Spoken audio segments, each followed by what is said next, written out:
Platform में आपका स्वागत है। मैं हूँ ऋचा गुप्ता।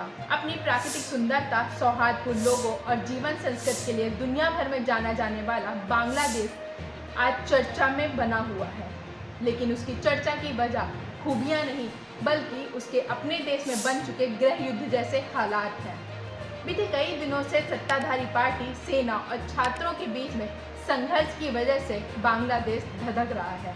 हालांकि बीच के कुछ समय में यह हिंसा थमी थी, लेकिन बीते रविवार को यह हिंसा गृह युद्ध जैसे हालात को देखते हुए वहां की पीएम शेख हसीना ने इंटरनेट सेवा पर रोक लगाने के साथ ही अनिश्चितकालीन कर्फ्यू लगाने का ऐलान कर दिया था।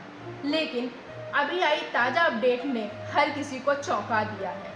जी हाँ, देश के बिगड़े हालात में जहां जनता को शासक का सहारा होता है, वहीं बांग्लादेश की पीएम शेख हसीना अपने पद से इस्तीफा देकर भारत के लिए रवाना हो गई है।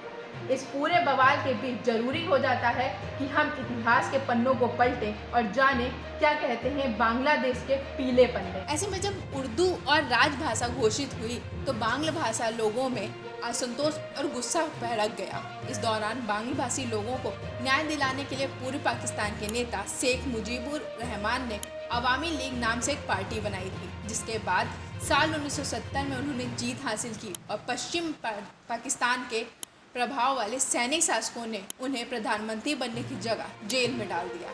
यही वह घटना थी जब पाक में बंटवारे का बीज पड़ा था।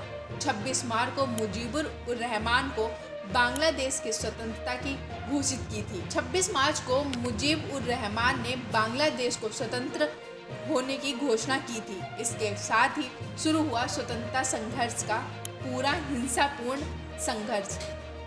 पूर्वी पाकिस्तान के लोगों पर पश्चिमी पाकिस्तान की सेना में बुरी तरीके से जुल्म ढाया और इस दौरान लाखों लोग भागकर भारत आए।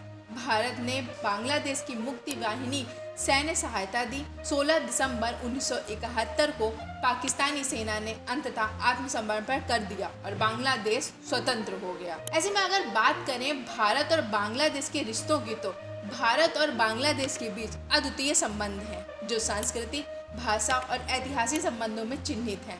भारत और बांग्लादेश अपनी साझी सांस्कृतिक विरासत और ऐतिहासिक घटनाओं के कारण एक दूसरे में घनिष्ठ रूप से जुड़े हुए हैं, जिनमें 1947 में भारत के विभाजन के दौरान क्षति और बड़े पैमाने पर परिवार का अलग होना शामिल है। भारत ने 1971 में अपनी मुक्ति संग्राम के दौरान स्वतंत्र बांग्लादेश के उदय में एक महान भूमिका निभाई और बांग्लादेश को एक अलग राज्य रूप में मान्यता देने वाला पहला देश बन गया। बांग्लादेश मुक्ति दिवस भारत में 16 दिसंबर को विजय दिवस के तौर पर मनाया जाता है। भारत बांग्लादेश के संबंधों के अनूठे संबंध साझा और त्याग से निर्मित हुए हैं। वहीं अगर भारत और बांग्लादेश के बीच के महत्व की बात करें, तो भू राजनैतिक तौर पर बांग्लादेश भारत का पड़ोसी है और इसकी भूमि, नदी, समुद्री सीमा लंबी है। यह भारत की सुरक्षा और विदेश नीति के लिए काफ़ी महत्वपूर्ण है। वहीं आर्थिक तौर पर भारत बांग्लादेश के बीच घनिष्ठ आर्थिक संबंध है। भारत बांग्लादेश के सबसे बड़े व्यापारिक साझेदारों में से एक है। उदाहरण के तौर पर 2021 और 2022 में द्विपक्षीय व्यापक 18.2 बिलियन अमेरिकन डॉलर थी। वहीं संस्कृति की बात करें तो भारत और बांग्लादेश का इतिहास सांस्कृतिक और विरासत से साझा है।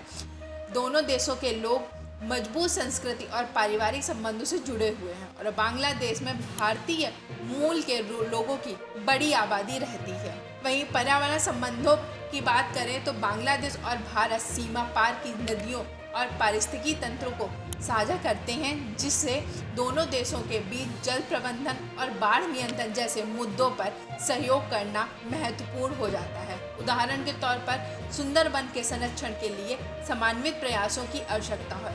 तो इस तरीके से यह जाहिर होता है कि भारत और बांग्लादेश के बीच में काफ़ी घनिष्ठ संबंध रहे हैं।